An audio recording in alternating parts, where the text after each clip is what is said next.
আল্লাহর নবী আসমানের জন্য রহমত, আমাদের নবী জমিনের জন্য রহমত, আমাদের নবী সূর্যের জন্য রহমত, আমাদের নবী চন্দ্রের জন্য রহমত। আল্লাহর নবী দুনিয়াতে যত গাছ গাছালি পশু পাখি তরুলতা কীট পতঙ্গ দেখেন সবার জন্য আমাদের নবী হইল রহমত। কেমন রহমত! কিতাবের দিকে তাকাইলে আশ্চর্য হয়ে যাবেন। রহমাতুল লিল আলামিন। সাহাবায়ে কেরামদেরকে নিয়ে চলতেছেন, আল্লাহর নবী চলতেছে, হঠাৎ করে বিশাল বড় একটা ওট এসে আল্লাহর পয়গম্বরের সামনে দাঁড়াইয়া গেল। ওটটা গলাটা লম্বা করিয়া দিয়া আল্লাহর পয়গম্বরের সামনে দাঁড়াইয়া গেল। ওর চোখের পানি এগুলো সারিয়া সারিয়া কান্না শুরু করে দিল। আল্লাহর পয়গম্বর বলে, কিরে ওট, তোর মনের মধ্যে কি দুঃখ আমারে বলো, কেন তুমি চোখের পানিগুলো সারিয়া কান্না শুরু করে দিলা? তোমার অন্তরে কি দুঃখ আমি রহমাতুল লিল আলামিনকে বলো, তোমার মনে কি কষ্ট তুমি আমারে বলো। ওট বলে, আল্লাহ জবান খুলে দাও, রহমাতুল লিল আলামিনকে আমার কষ্টের কথা বলবো। আল্লাহ পাক রব্বুল আলামিন ওটার জবান খুলিয়া দিল। আল্লাহু আকবার বলে। ওট বলে, আসসালাতু আসসালামু আলাইকা ইয়া রাসূলুল্লাহ, আসসালাতু আসসালামু আলাইকা ইয়া হাবিবাল্লাহ। ও রহমাতুল লিল আলামিন, আমার মালিক যিনি সে হলো আপনার সাহাবী। ও রহমতের নবী, আপনার সাহাবী আমারে বড় কষ্ট দেয়, আমি বয়সের বারে দুর্বল হয়ে গেলাম, এখন আগের মতো আমাকে বোঝা বহন করতে দেয়। ও রহমতের নবী, ঠিক মতো আমাকে খাবার দেয় না, ঠিক মতো আমার আদর যত্ন করে না, ঠিক মতো আমার চিকিৎসাও করে না। আমি যৌবনকালে যেমন বোঝা টেনেছি, আপনার সাহাবী এখন আমাকে দিয়ে তেমনই বোঝা টানায়, আমার বড় কষ্ট হয়। ও নবী, আপনার সাহাবীর বিচার করে, আপনার সাহাবী আমারে বড় কষ্ট দেয় গো নবী। রহমাতুল লিল আলামিন বললেন, আমার সাহাবীর নাম বলো, কি তার নাম? ওট বলে, অমুক সাহাবী, অমুক এলাকায় তার বাড়ি, অমুক তার নাম। আল্লাহর নবী রহমাতুল লিল আলামিন সাহাবায়ে কেরামদেরকে বললেন, যাও যাও, আমার ওই সাহাবীকে আমার কাছে নিয়ে আসো। বলবো, রহমাতুল লিল আলামিন তোমারে ডাকে। আমি শুধু মানুষের নবী নয়, আমি পশু পাখি জীব জন্তুর নবী। আল্লাহু আকবার বলে। ইমামুল আউয়ালিন ওয়াল আখিরিন صدقا رحمة للعالمين شود جودش رحمة للعالمين সিজদা ও সুদহা মারু ইয়া জমিন। সাহাবায়ে কেরাম ওই সাহাবীর বাড়ি চলে গেল। উমুকে বাড়িতে আসো কিনা? বলে, হ্যাঁ বাড়িতে আসি তো। কেন? বলে, রহমাতুল লিল আলামিন তোমাকে ডাকতেছেন। কেন ডাকতেছেন? আগে নবীর কাছে যাও, নবীজি কেন ডাকে নবী ভালো জানে। ওই সাহাবীকে যখন রাসূল করিম সাল্লাল্লাহু আলাইহি ওয়াসাল্লামের কথা বলল, ওই সাহাবী দৌড়াইয়া পয়গম্বরের কাছে চলে আসলো। আসসালাতু আসসালামু আলাইকা ইয়া রাসূলুল্লাহ, আসসালাতু আসসালামু আলাইকা ইয়া হাবিবাল্লাহ। ও রহমাতুল লিল আলামিন, আপনি নাকি আমাকে ডেকেছেন? আল্লাহর পয়গম্বর বলে, হ্যাঁ তোমাকে আমি ডেকেছি। সাহাবী রে, দেখো তো এই ওটটাকে তুমি চিনো নাকি? এই ওটটার মালিক কি তুমি নাকি? ওই সাহাবী বলে, হ্যাঁ রহমাতুল লিল আলামিন, এই ওটের মালিক তো আমি, এটা আমার ওট। ও রহমাতুল লিল আলামিন, কেন কি হয়েছে? আমার ওট কোনো বেয়াদবি করেছে নাকি? বলে, না না, তোমার ওট বেয়াদবি করে নাই, বরং তুমি বেয়াদবি করেছো। কি বেয়াদবি করেছি? বলে, তোমার ওট আমার কাছে বিচার দিয়েছে। রে সাহাবী বুড়া হয়ে গেছে, আগের মতো আর বোঝা বহন করতে পারে না, তুমি তাকে আগের মতোই বোঝা বহন করতে বলো, আগের মতো তার পিঠের মধ্যে তুমি বোঝা উঠাইয়া দাও, আগের মতো খাবারও দাও না, আগের মতো ওষুধ চিকিৎসার ব্যবস্থাও করো না, তোমার ওট আমার কাছে বিচার দিয়েছে। রে সাহাবী, আমি ইনসাফের নবী, আমি ইনসাফ কায়েম করবার জন্য দুনিয়াতে আগমন করেছি। আমি শুধু তোমাদের নবী নবী, ওটের নবী। সাবধান, আজ থেকে আর তারে কষ্ট দিবা না, তার পিঠের মধ্যে বোঝা বহন করতে দিবা না। যৌবনকালে বহু বোঝা তোমার বহন করেছে, এখন সেই বৃদ্ধ হয়ে গেল, এখন আর তারে তুমি কষ্ট দিবা না। সাহাবী বলে, ও রহমাতুল লিল আলামিন, ওয়াদা দিলাম আর জীবনে তার আমি কষ্ট দিব না। আজ থেকে ওয়াদা করলাম, আমার একটা বোঝাও তার পিঠের মধ্যে আমি উঠাইয়া দিব না। আল্লাহু আকবার বল।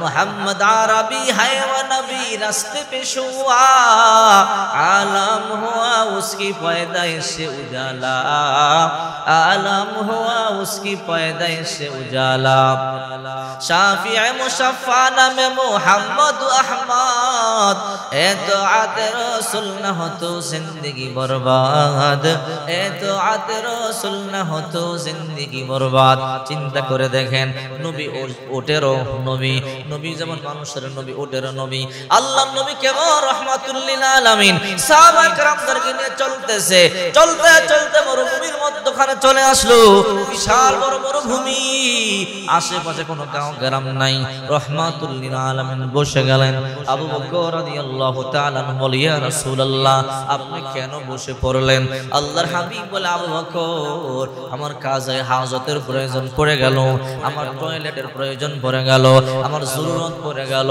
সিদ্দিক আকবর রাদিয়াল্লাহু তাআলা বলে ইয়া রাসূলুল্লাহ আশেপাশে কোনো গাঁও গ্রাম নাই কোনো বস্তি নাই ও রাহমাতুল লিল আলামিন কোথায় আপনি বাথরুম করবেন আল্লাহর পয়গম্বর বলে আবু বকর আমি কি করব আবু বকর বলে ও পয়গম্বর আমরা দূরে যাই দূরে গিয়ে অপেক্ষা করি ওই দিকে ফিরে থাকি আর আপনি কাজে হাজত শেষ করেন আমরা এই দিকে তাকাবো না আপনি শেষ করবার পরে আমাদের কাছে আসবেন আপনি যখন কাশি দিবেন আমরা তখন বুঝতে পারবো আল্লাহর পয়গম্বর বললেন সম্ভব হবে না সাহাবায়ে কেরাম বলল ইয়া রাসূলুল্লাহ আমাদের গায়ের মধ্যে যে জামাগুলো আছে ওই জামাগুলো আমরা খুলিয়া দেই আমরা খুলিয়ে আপনার জন্য একটা চাদরের মতো আবরণের ব্যবস্থা করি আল্লাহর পয়গম্বর বলেন না রে সাহাবীরা না তোমরা চাদর দিয়ে যদিও আবরণ দাও খোলা আকাশে আল্লাহর লক্ষ লক্ষ ফেরেশতার আসমানে তারা আমাকে দেখবে আমি পয়গম্বর সহ্য করতে পারবো না সাহাবায়ে কেরাম বলল রাহমাতুল লিল আলামিন তাহলে আপনার কি খেদমত আমরা করতে পারি আপনার কি খেদমত আমরা করব কি করব বলেন আল্লাহর পয়গম্বর বলে ওই যে দূরে গাছ দেখা যায় যাও আমার কথা গিয়া বলো রহমতের নবী ডাকতেছে ও সাহাবীরা বলতে দেরি হবে গাছগুলো আসতে দেরি করবেন আল্লাহু আকবার বলেন সাহাবায়ে কেরাম বলে ইয়া রাসূলুল্লাহ আপনার কথা বললে কি গাছ চলে আসবে বলে হ্যাঁ গাছ চলে আসবে বলে তাই নাকি বলে হ্যাঁ সাহাবীরা তোমরা তো জানো না আমি শুধু তোমাদের নবী নয় আমি এই গাছগুলোর নবী যাও আমার কথা গিয়া বলো সাহাবায়ে কেরাম দৌড়াইয়া চলে গেল গিয়া বলে রে গাছ আল্লাহর পয়গম্বর তোমাদেরকে ডাকতেছে যাও এই কথা বলতে দেরি শত শত গাছ মাটি থেকে ওইটা মানুষ যেমনে হাঁটে হাইটা হাইটা নবীর কাছে চলে আসে আসার পরে গাছ একটার সাথে একটা জোড়া লাগিয়া আল্লাহর পয়গম্বরে বের দিছে এখন দেখা যায় না আল্লাহর পয়গম্বর রাহমাতুল লিল আলামিন কাজে হাজত শেষ করলেন আর গাছগুলো আল্লাহর পয়গম্বর বললেন যাও যাও আমার প্রয়োজন শেষ হয়ে গেল তোমরা তোমাদের আগের জায়গার মধ্যে চলে যাও যেমনি ভাবে আগে হাঁটিয়ে হাঁটিয়ে আসছিল এখন আবার গাছগুলো হাঁটিয়ে হাঁটিয়ে আগের জায়গার মধ্যে চলে গেছে হযরত আলী রাদিয়াল্লাহু তাআলা আনহু তাকায়া দেখে নবী যে বাথরুম করছে কোনো বাথরুমের চিহ্ন বিন্ন নাই আলী বলে ইয়া রাসূলুল্লাহ আপনি বললেন আপনার হাজতের প্রয়োজন পড়েছে কোনো বাথরুমের চিহ্ন ভিন্ন নাই বলে আলী তোমরা কি মনে করেছো আমি কি তোমাদের মতো সাধারণ মানুষ না না না আমার বাথরুম হইতে দেরি হয় মাটি খাইতে দেরি করে না মাটির সাথে সাথে আমার বাথরুম খাইয়া মাটি দন্ন হয়ে যায় আল্লাহু আকবার এমন রহমতের নবী একদিন হাঁটিয়া যায় তাকাইয়া দেখে সাহাবায়ে কেরামের সাথে আছেন দুইটা কবরের মধ্যে আগুন জ্বলতেছে রাসূল করিম সাল্লাল্লাহু আলাইহি ওয়াসাল্লাম তো রহমতের নবী সাহাবায়ে কেরামদের কবরে আগুন জ্বলবে পয়গম্বর সহ্য করতে পারবে না আল্লাহর নবী তাকাইয়া দেখে দুইটা কবরের মধ্যে আগুন জ্বলতেছে দাও দাও করিয়া নবী বলে ও সাহাবীরা এই দুইটা কবরের মধ্যে দাও দাও করিয়া আগুন জ্বলতেছে সাহাবায়ে কেরাম বলে ও পয়গম্বর কেন আগুন জ্বলে কারণটা কি বলে তাদের তেমন বড় কোনো গুনাহ নাই তাদের দুইটা গুনাহ কয়টা গুনাহ জোরে বলেন এক নাম্বার গুনাহ এদের একজন ঠিক মতো রিলাগুলো ব্যবহার করতো না প্রস্রাব পায়খানা করে রিলাগুলো ব্যবহার করতো না নাপাক অবস্থায় থাকতো ওযু হইতো না নামাজ হইতো না আর একজনের কবরের মধ্যে আযাব জ্বলতেছে আগুন করতে চলতে ফিরতে মানুষের গীবত করত, এই জন্য দুইটা কবরের মধ্যে আযাব চলে। আল্লাহর পয়গম্বর বলল, রে সাহাবীরা যাও যাও যাও, ওই যে খেজুর গাছ দেখতেছো একটা ঢাল ভাঙিয়ে আমার কাছে নিয়ে আসো। সাহাবীরা খেজুর গাছ ভাঙিয়া ডাল আল্লাহর পয়গম্বরের হাতের মধ্যে দিল। আল্লাহর পয়গম্বর ডালটা ভাঙিয়া দুইটা কবরের মধ্যে গাড়িয়া দিল। গাড়িয়া দিতে দেরি, মুহূর্তের মধ্যে কবরের আগুন বন্ধ হইতে দেরি হলো না। এই জন্য আল্লাহ পাক রব্বুল আলামিন বলেন, ওয়া মা আরসালনাকা ইল্লা রাহমাতাল লিল আলামিন। ও নবী, আমি আপনাকে রহমত হিসেবে দুনিয়াতে প্রেরণ করেছি। আল্লাহ নবী রহমাতুল লিল আলামিনকে যে ভালোবাসবে, নবীজির আদর্শ মোতাবেক যে চলবে, রাসূল করিম সাল্লাল্লাহু আলাইহি ওয়াসাল্লাম নিজেই বলেন, মান আহাব্বা সুন্নতি ফাকাদ আহাব্বানি ওয়া মান আহাব্বানি কানা মাই ফিল জান্নাহ। যে আমার সুন্নাতকে ভালোবাসলো সে আমি নবীকে ভালোবাসলো, আর যে আমি নবীকে ভালোবাসলো সে আমি নবীর সাথেই জান্নাতে যাবে। ঠিক কিনা জোরে বলেন। ও মুসলমান, নামাজের খবর নাই, গরে গরে সুদের কারবার, ঘুষের কারবার, গরে গরে কিস্তির কারবার চলতেছে। ঠিক কিনা জোরে বলেন। মুসলমানদের ঘরে গজব আসবে না, কেন আসবে না? বৃষ্টির জন্য তো দোয়া করি, বৃষ্টি আসে না। ছোট ছোট বাচ্চারা এখন বিড়ি সিগারেট টানে। ঠিক কিনা জোরে বলেন। ছোট ছোট বাচ্চারা মদ খায়, গাঞ্জা খায়, রাত্রে বেলা গ্রুপে গ্রুপে ওই দিকে বিলে পাথরে চলিয়া গাঞ্জা খায়, মদ খায়। আল্লাহর কসম করে বলি, যতদিন পর্যন্ত মদ গাঞ্জা ছাড়তে পারবেন না, হারাম ছাড়তে পারবেন না, আল্লাহ রহমতের আশাও করা যাবে না। ঠিক কিনা জোরে বলেন। এই জন্য সন্তানদেরকে সাবধান করবেন। সন্তানেরা, যদি আমার ঘরে থাকতে চাও, যদি আমার খাবার খাইতে চাও, মদ পান করা যাবে না, সিগারেট পান করা যাবে না। এখন ছোট ছোট বাচ্চারা মদ পান করে, সিগারেট পান করে, মদ খায়, গাঞ্জা খায়, ইয়াবা খায়। সাবধান, আপনার সন্তানকে আপনি ফিরান, নতুবা এই সন্তান একদিন আপনারা ধ্বংস করে ফেলবে। এই সন্তানের কারণে আপনার সংসারটা ধ্বংস হয়ে যাবে। রাসূল করিম সাল্লাল্লাহু আলাইহি ওয়াসাল্লাম এবং সাহাবায়ে কেরাম এমন আমল করত, কখনো 3 দিন পর্যন্ত করে খাবার নাই, কখনো 7 দিন পর্যন্ত করে খাবার নাই, কখনো 1 মাস পর্যন্ত করে খাবার নাই। মা আয়েশা রাদিয়াল্লাহু তাআলা আনহা বলেন, রাআইনা হিলালান সুম্মা হিলালান সুম্মা হিলালান। আমি এমনও দেখেছি 3টা চাঁদ অতিবাহিত হয়ে গেল, 3টা চাঁদ গুজরিয়ে গেল, অর্থাৎ 3 মাস চলে গেল, পয়গম্বরের ঘরের মধ্যে রান্না বান্না চলে নাই, শুধু 2-1টা খেজুরের পানি খাইয়ে আমরা থাকতাম।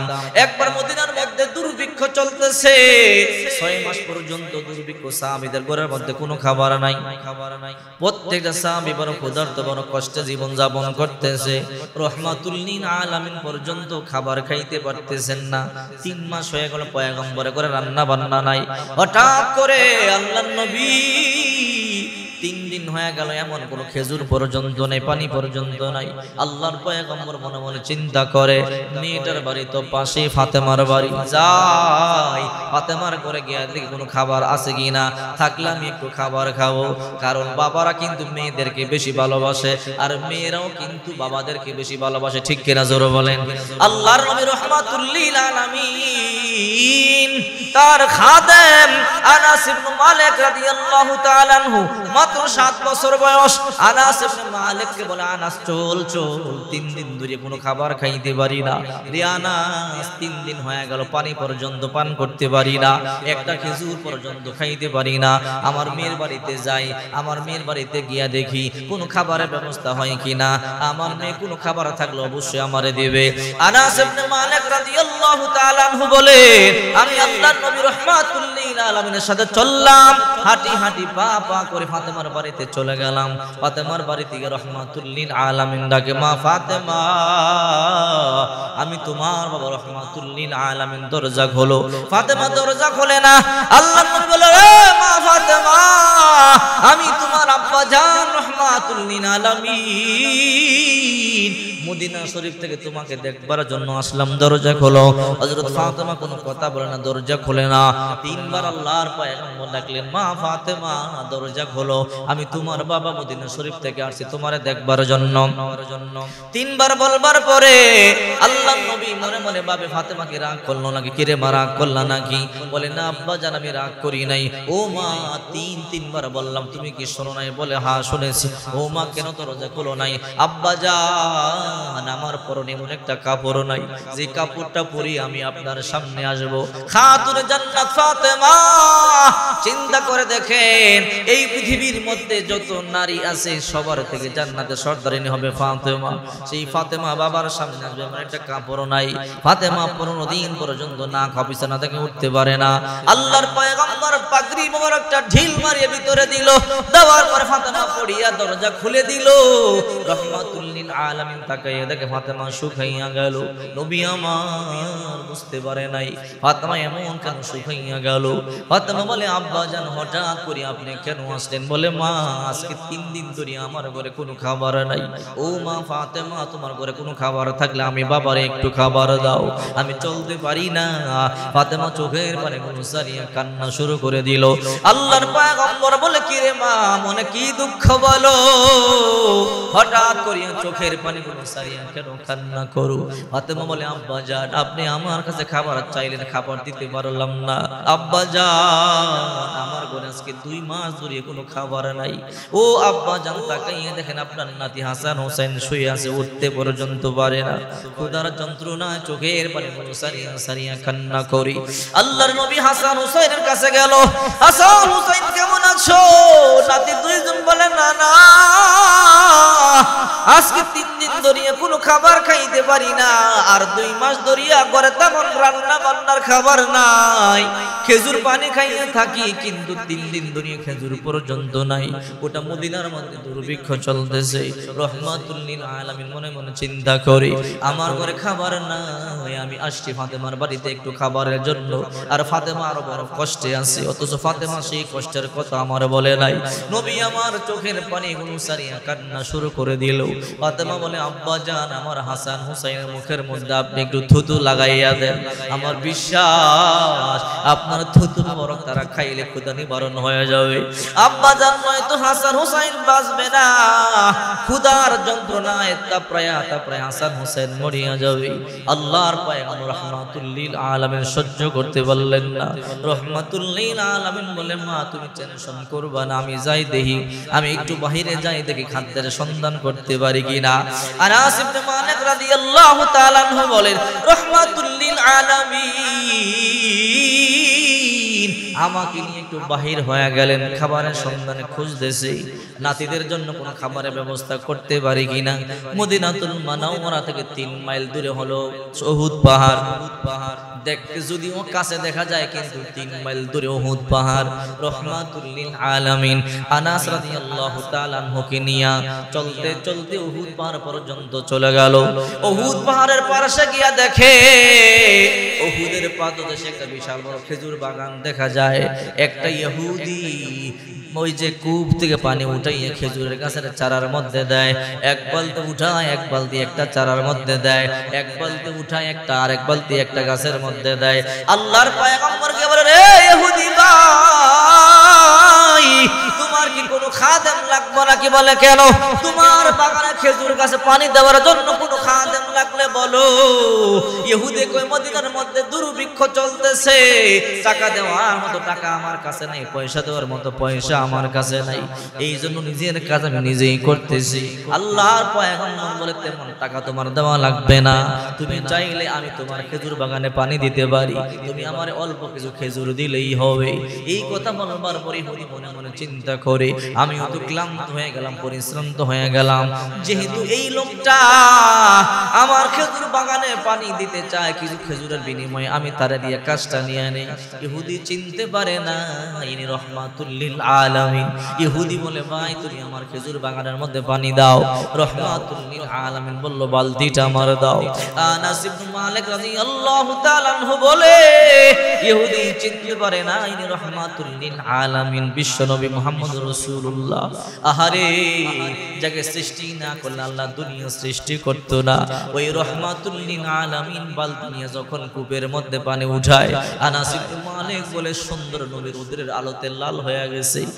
1 বালতি পানি উঠায়, 1 বালতি পানি উঠাই একটা খেজুর বাগানের খেজুর গাছের গোড়ার মধ্যে দেয়, 2 বালতি উঠাইয়া দ্বিতীয় খেজুর গাছের মধ্যে দেয়, এমন করে করে 3 বালতি 4 বালতি 5 বালতি পানি উঠাইয়া রহমাতুল লিল আলামিন 3 দিন ধরিয়া না খাওয়া নবীও আর বালতি উঠাইতে পারে না, কষ্ট সহ্য করতে পারে পারে না। আল্লাহর পয়গম্বর বসে গেল। ইহুদি বলে, কি রে ভাই, তুমি না আমার খেজুর গাছের মধ্যে পানি দিবা? বলে, ইহুদি রে, আমার কষ্ট হইতেছে, দেখ আমার পেটের মধ্যে দুইটা পাথর বাঁধছি আমি। আজকে 3 দিন ধরে আমি রহমাতুল লিল আলামিন কোনো খাবার খাইতে পারি না। আমার ঘরে 3 মাস ধরিয়া কোনো রান্না বান্না চলে না, শুধু অল্প অল্প পানি আর খেজুর খাইয়া সময় কাটাইতাম। আজকে 3 দিন ধরে আমার ঘরে পানি পর্যন্ত নাই, খেজুর নাই। ইহুদি রে, আমি উঠতে পারি না, চলতে পারি না। ইহুদি বলে, ক্ষুধা লাগছে নাকি? বলে, হ্যাঁ ক্ষুধা লাগছে। ইহুদি 5টা খেজুর গাছ থেকে পারিয়ে আল্লাহর নবীকে দিয়া বলে, ও মুহাম্মদ। ইহুদি জানে না উনি আল্লাহ পাকের নবী। বলে, ও মুহাম্মদ, নাও এই 5টা খেজুর তুমি এখন খাইয়ে একটু রেস্ট করো, এরপরে আবার পানি দাও। আল্লাহর নবী রহমাতুল লিল আলামিন 5টা খেজুর থেকে 2.5টা খেজুর নিজে খাইলেন, আর 2.5টা খেজুর তারা খাদেম আনাস ইবনে মালিককে দিলেন। আনাস, নাও তুমি খেজুর খাও। আল্লাহর নবী একটা খেজুর বেশি খাইলেন না, একটা খেজুর বেশি খাইলে পারতেন না। না, রহমাতুল লিল আলামিন ইনসাফ ওয়ালা ছিলেন।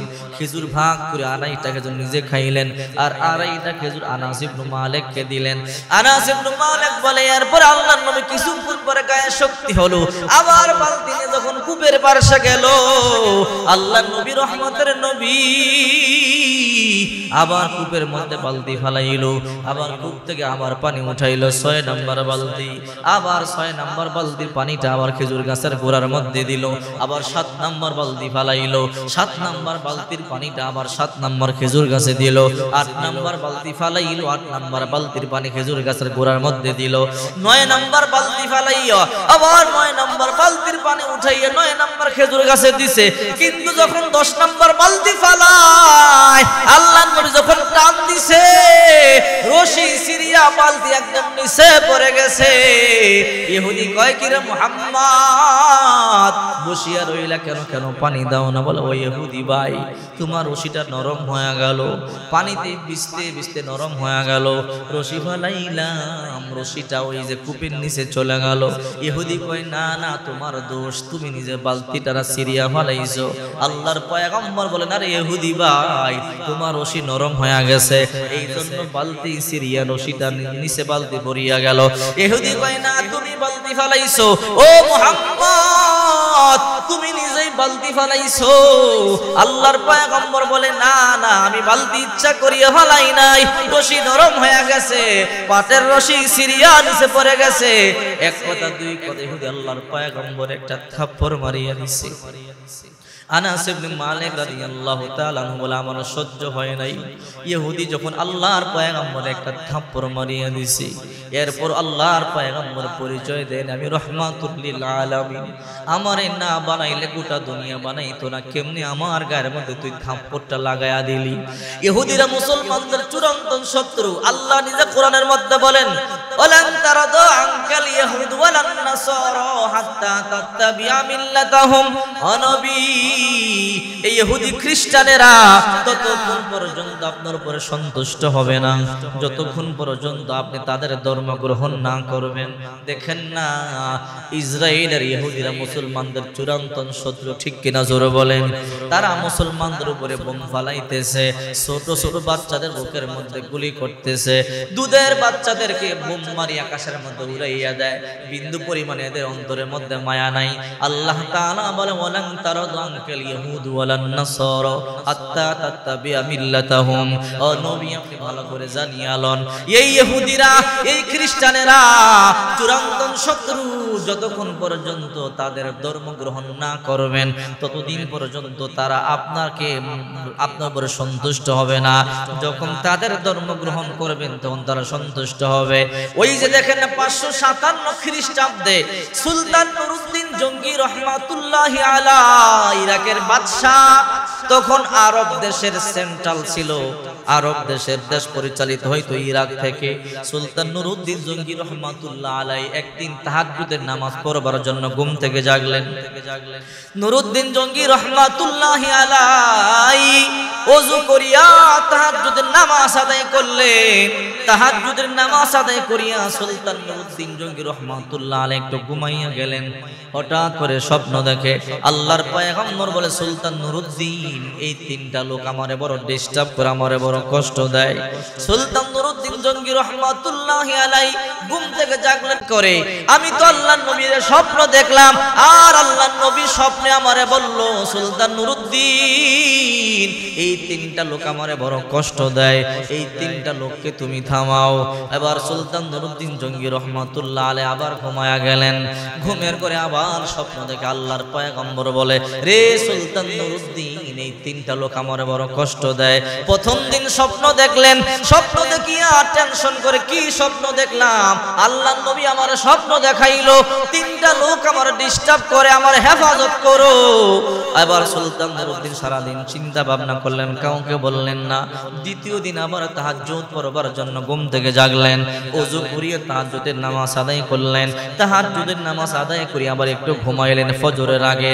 ঘুমের মধ্যে দ্বিতীয় দিন আমার স্বপ্ন দেখে আল্লাহর নবী রাহমাতুল লিল আলামিন বলে, সুলতান নুরউদ্দিন এই তিনটা লোক আমারে বড় কষ্ট দেয়, এই তিনটা লোক থেকে আমার হেফাজত করো। দ্বিতীয় দিন স্বপ্ন দেখে ঘুম থেকে আবার জাগলেন, মনে মনে চিন্তা করলেন কি করব। আবার তৃতীয় দিন রাত্রে বেলা তাহাজ্জুদ পড়বার জন্য ঘুম থেকে জাগলেন, তাহাজ্জুদের নামাজ পড়ি আবার একটু ঘুমাইলেন। তৃতীয় দিন আমার স্বপ্ন দেখতেছেন সুলতান নুরউদ্দিনকে আল্লাহর পয়গম্বর বলে, রে সুলতান নুরউদ্দিন তিনটা লোক আমার বড় ডিস্টার্ব করে। আল্লাহর পয়গম্বর বলে, নবী গো কোন তিনটা লোক আপনারে ডিস্টার্ব করে? আল্লাহর পয়গম্বর দেখাইয়া দিল, এই তিনটা লোক চেহারা ভালো করে চিনিয়া লও। সুলতান নুরউদ্দিন স্বপ্নে তাকাইয়া দেখে তিনটা লোক বড় দেখতে একেবারে ফকফকা সাদা চেহারা, চোখগুলো নীল বর্ণ। আল্লাহর পয়গম্বর স্বপ্নে বলে, তিনটা লোক আমার বড় ডিস্টার্ব করে। সুলতান নুরউদ্দিন ঘুম থেকে জাগলে ইমাম সাহেবকে ডাকিয়া বললেন, নাম তার জালালউদ্দিন, ও ইমাম সাহেব জালালউদ্দিন, আমি 3 দিন স্বপ্ন দেখলাম। আল্লাহর পয়গম্বর পরপর আমার একই কথা বলে, রে সুলতান নুরউদ্দিন এই তিনটা লোক আমারে বড় ডিস্টার্ব করে, আমারে তুমি হেফাজত করো। আমি তিনটা লোকের কথা জিজ্ঞাসা করলাম, আল্লাহর নবী রহমতের নবী আমাকে স্বপ্ন যোগে তিনটা লোকের চেহারা দেখাইয়া দিছে, এই তিনটা লোক আমার বড় ডিস্টার্ব করে, এই তিনটা লোক থেকে আমরা তুমি হেফাজত করো। ইমাম সাহেব তখন বলল, ও সুলতান নুরউদ্দিন, আমার মনে হয় আল্লাহর পয়গম্বরের রওজা কোনো বিপদের সম্মুখীন হয়ে পড়েছে, নিশ্চয়ই আল্লাহর পয়গম্বরের রওজা কোনো সমস্যার মধ্যে পড়েছে, তাড়াতাড়ি বাগদাদ থেকে আপনি মদিনা শরীফের মধ্যে চলিয়া যান, আল্লাহর পয়গম্বরের রওজা শরীফটা গিয়ে আপনি একটু চেক করেন। সুলতান নুরউদ্দিন জঙ্গি রহমাতুল্লাহি আলাইহি 16,000 সৈন্য নিয়ে বাগদাদ থেকে মদিনাতুল মুনাওয়ারায় চলে আসলো।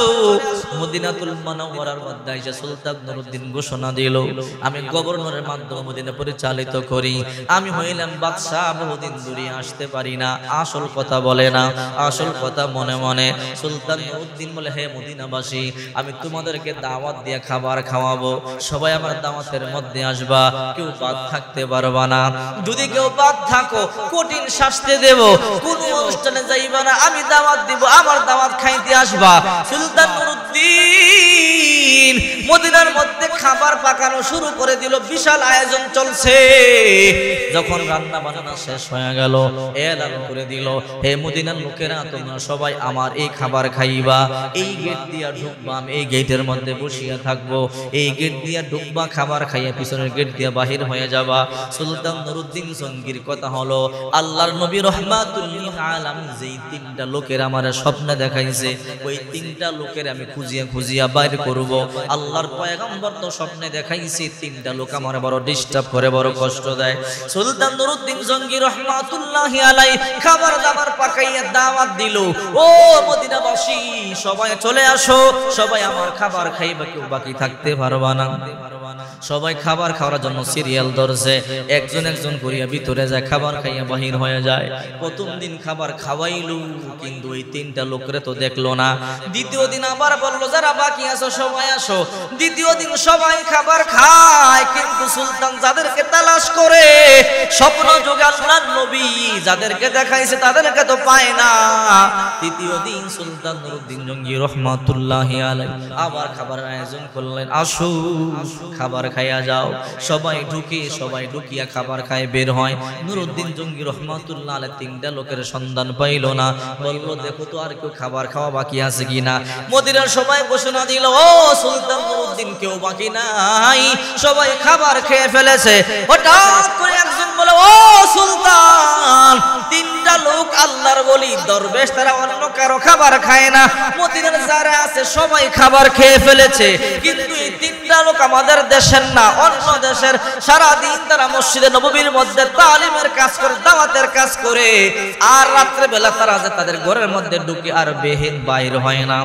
সারা রাত ঘরের মধ্যে ঢুকে ইবাদত বন্দেগী করে, তাহাজ্জুদের নামাজ আদায় করে, কোরআন তেলাওয়াত করে, জিকির আজকার করে। তারা মানুষের দেয়া কোনো খাবার খায় না, তারা অন্য কোনো দাওয়াতের মধ্যে যায় না।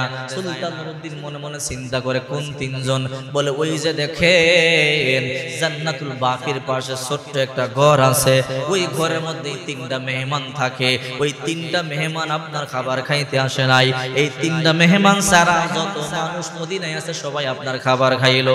সুলতান কয় তাই নাকি?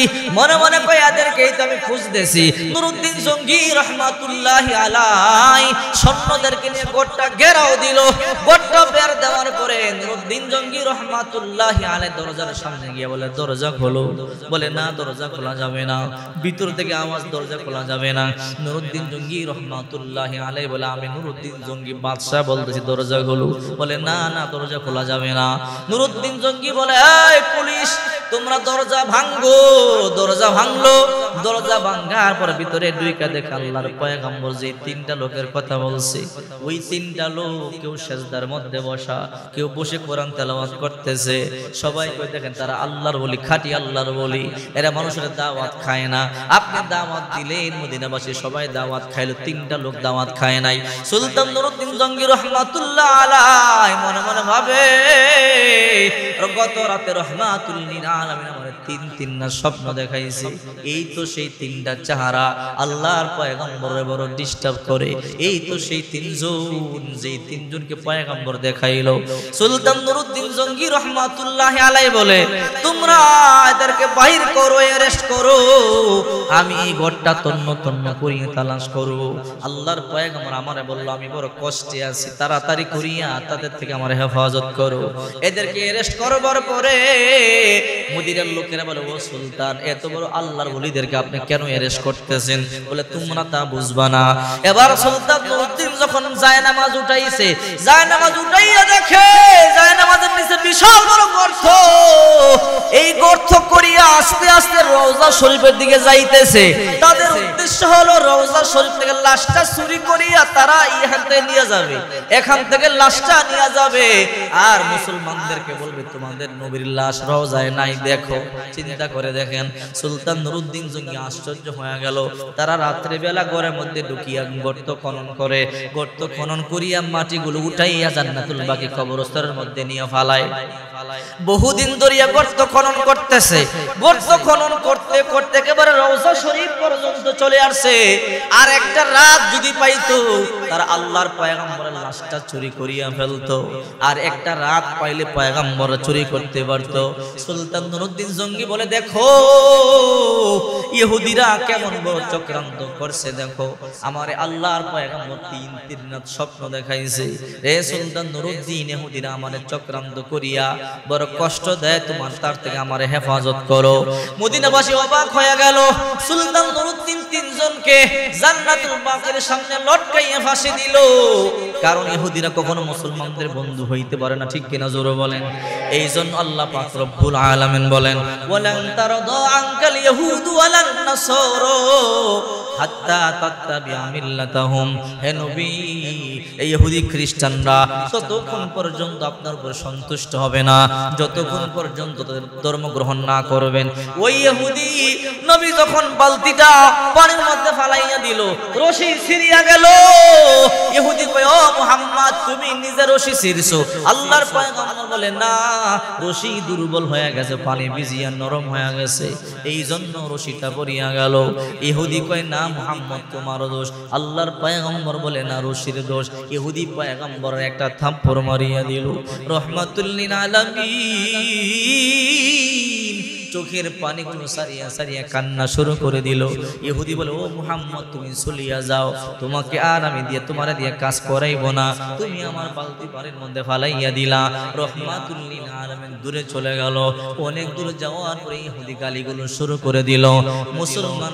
মুসলমানরা খারাপ, মুহাম্মদ একজন খারাপ মানুষ, মুহাম্মদ নবীকে এমন অকট্ট ভাষায় গালিগালাজ করতেছে, আল্লাহর পয়গম্বর তার গালিগালাজ শুনতেছে।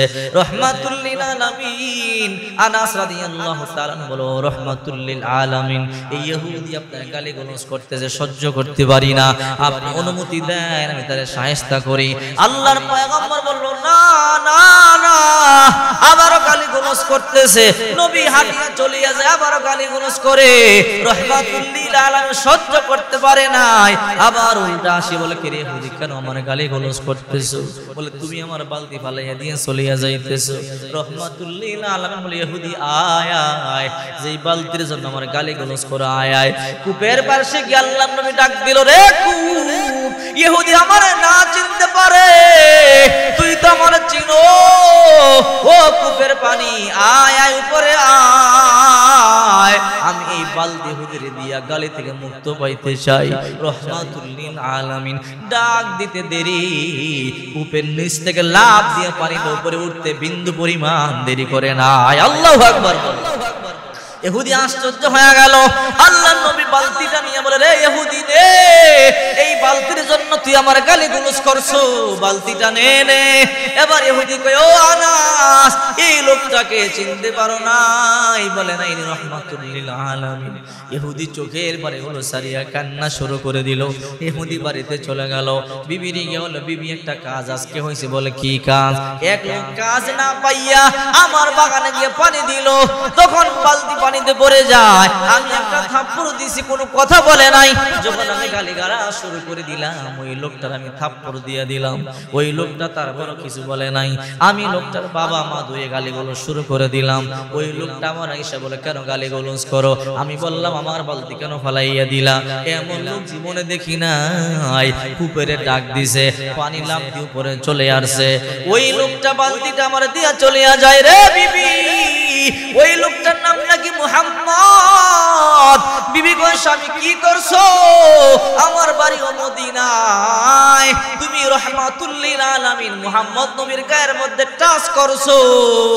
আল্লাহর কসম করে বলি রে স্বামী, আজকে রাতের মধ্যে নবীর কাছে ক্ষমা না চাইলে তোমার এই দেহ পচিয়া নষ্ট হয়ে যাবে।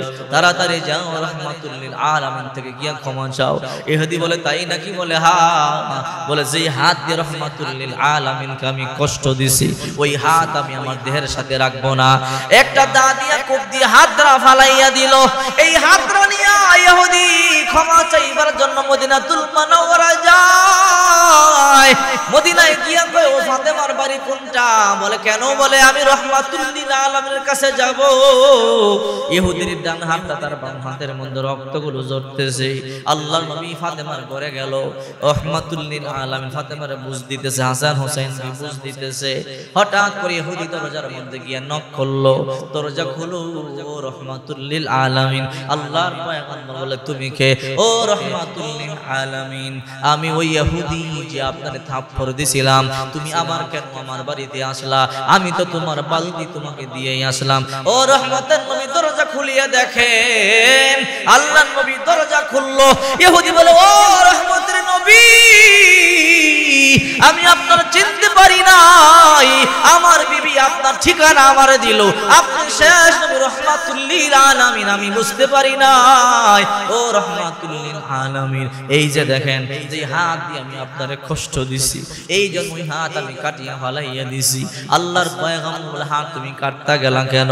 তুমি কালিমা পড়ো, মুসলমান হয়ে যাও। ইহুদি বলে, নবী আর দেরি করতে চাই না, আমার কালিমা পড়াইয়া মুসলমান বানাইয়া দেন। আল্লাহর পয়গম্বর কালিমা পড়াইলেন, মুসলমান বানাইয়া দিলেন। ইহুদি বলে, ও রহমাতুল লিল আলামিন, আপনি সত্য নবী। যেই নবীর কথা কূপের নিচ থেকে বালতি উপরে আসতে পারে, ওই নবী চাইলে আবার আমার হাতটা লাগাইয়াও দিতে পারে, আমার হাতটা ভালো করিয়া দেন। আল্লাহর পয়গম্বর বলে, তোর হাতটা আমার কাছে দে। আল্লাহর নবী তার হাতটা নিয়া তার বাহুর সাথে লাগাইয়া দিতে দেরি, একটু সেপ লাগাইয়া দিল, মুহূর্তের মধ্যে আগের চাইতে ভালো হয়ে গেছে। আল্লাহু আকবার বলে। ইহুদি বলে আল্লাহর কসম করে বলি আমার এই হাত দিয়ে আগে যেমন শক্তি পাইতাম তার থেকে ডাবল শক্তি পাইছি সুবহানাল্লাহ বলে। এই জন্য আল্লাহ পাক রব্বুল আলামিন বলেন ওমা আরসালনাকা ইল্লা রাহমাতাল লিল আলামিন, ও নবী আমি আপনাকে গোটা জগতের জন্য রহমত বানিয়ে প্রেরণ করলাম। আপনারে যে মানবে, আপনারে যে মেনে চলবে, আপনার কথা মতো যে চলবে তার জিন্দেগি সফল হয়ে যাবে, তার দুনিয়া সফল হয়ে যাবে, তার পরকাল সফল হয়ে যাবে। এই জন্য রাসূল কারীম সাল্লাল্লাহু আলাইহি ওয়াসাল্লাম বলে মান আহাব্বা সুন্নতি ফাকাদ আহাব্বানি ওয়া মান আহাব্বানি কানা মাই ফিল জান্নাহ। যে ব্যক্তি আমার সুন্নাতকে ভালোবাসলো সে আমি নবীকে ভালোবাসলো, আর যে আমি নবীকে ভালোবাসলো সে আমি নবীর সাথেই জান্নাতে যাবে। আল্লাহু আকবার বলে।